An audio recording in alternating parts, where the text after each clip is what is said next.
attacking Victor Osimhen and VDM's influential friends simply because you want to bring VDM down is not strength, strategy, or activism. It is weakness. It is wickedness. It is evil. Because if your hatred for one man becomes so deep that you want to drag innocent people into the battlefield just to destroy him indirectly, then this is no longer activism. This is obsession. And what we are experiencing after the Justice Crack court drama is beginning to expose something darker inside Nigeria's social media politics. A bail hearing that should have been about law, justice, and human rights suddenly turned into confusion, power struggle, online rivalry, and faction warfare. And since that courtroom drama, social media has exploded into camps. You have the VDM camp, you have the Showore loyalists, you have supporters of Mama P, Randy Peters, and different activist groups all throwing accusations, narratives, and counter-narratives all across social media. And this is where things started becoming disturbing for me personally, because instead of focusing on the actual court case, some people have now shifted their attention towards people associated with VDM, celebrities, influencers, footballers, and public figures. And that is very, very dangerous. I watched videos and posts of certain commentators, including someone known as CT Niger, were openly suggesting that VDM's influential friends should become targets of coordinated online pressure and attacks. And it didn't stop there. Another individual associated with Sowore's movement was seen making insinuations about Victor Osimhen and VDM's friendship, allegedly suggesting that they are in an inappropriate relationship. Now, before I continue, watch some of the videos and statements being circulated online. Let me tell you, Mama P and Randy Peters, obedient and Showore boys. See, I say that coin meant to Osimhen. Osimhen is a useless boy. Osimhen is a very useless boy. I bet when like clouds, you want make his name be everywhere. I want to draw very dark my clothes. They want use very dark my put his name up there. Osimhen is a useless boy. He's a good footballer, but a year person.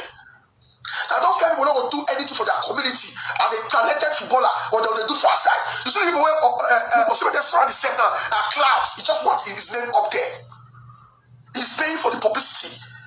He's paying for his name to be up there. You want a trend? Osimhen, hey, blah, blah. Say, if we carry this fight, go Osimhen, touch them. Can't go Bonner Boy, touch them.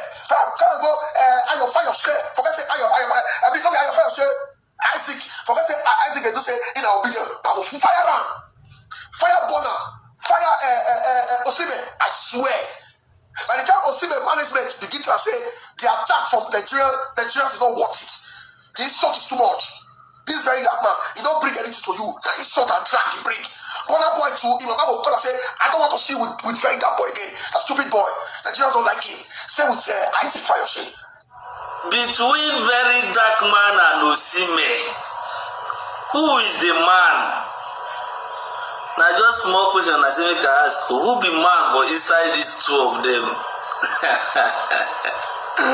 After watching those clips, ask yourself one simple question. Is this really activism anymore? Or it has become a personal vendetta disguised as activism? Now, think about that for a second. These people are not attacking VDM's friends because those people committed any crime. Not because they were involved in the court case. Not because they broke any law. But simply because they are seen as people who support, associate with, or stand around VDM. And the most disturbing part of it all is the growing conversation around Victor Osimhen. Victor Osimhen is one of Nigeria's biggest exports to the world right now. A footballer carrying the Nigerian flag on the international stage.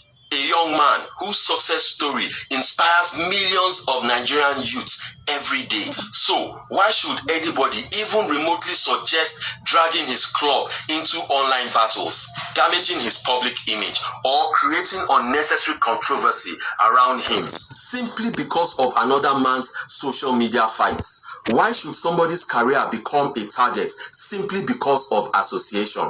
That is where activism completely loses moral ground. And let me say this clearly, disagreeing with VDM is your right. Criticizing him is your right. Debating his method is your right.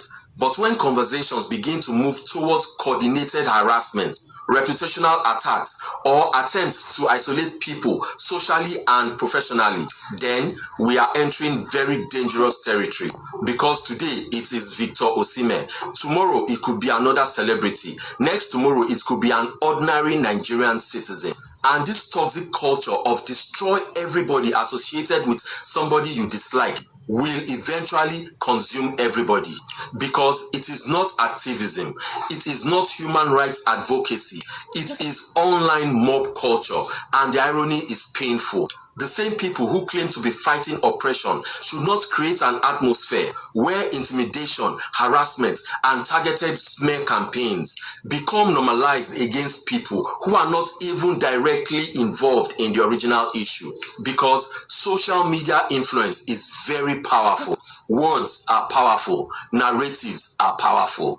Nigeria already has enough problems. We cannot keep creating a culture where people's reputations, relationships, friendships, career, and livelihoods become targets simply because of online political or activist rivalries. Criticize ideas, challenge opinions, debate issues, but do not try to destroy innocent people just to win social media wars. That line should never be crossed. Let me know in the comment section what you think about Mama P, Randy Peters, and Showore's supporters launching attacks on VDM's friends, especially Victor Osimhen.